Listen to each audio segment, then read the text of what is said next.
Agung Saga sepertinya tak kapok dengan hukuman penjara yang pernah dijalani karena kasus penyalahgunaan narkoba.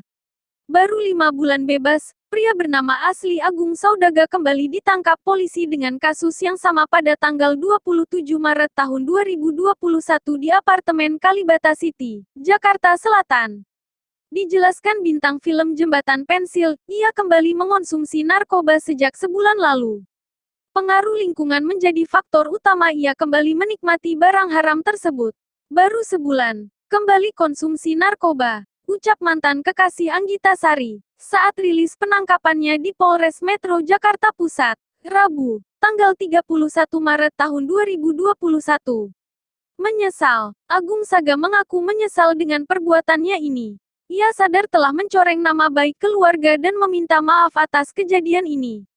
Saya menyesal sekali. Saya mau minta maaf kepada keluarga besar saya, kepada pihak tempat saya bekerja, ujarnya.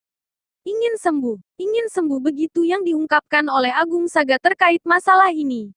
Kembali ia mengungkapkan penyesalannya terhadap perbuatannya yang melanggar hukum tersebut. Saya ingin bicara, saya menyesal dan saya ingin sembuh. Saya mohon beri kesempatan Pak, saya pengen sembuh, ujarnya. Kasus sebelumnya, Agung Saga diamankan pihak kepolisian pada tanggal 27 Maret lalu.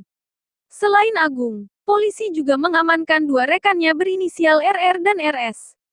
Diketahui Agung Saga baru bebas dari rutan Cipinang, Jakarta Timur 5 bulan lalu atau tepatnya tanggal 7 Oktober tahun 2020.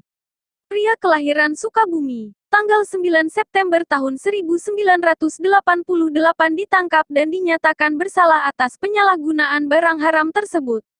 Pada saat itu, Agung Saga divonis 4 tahun 2 bulan penjara atas kasus penyalahgunaan narkoba.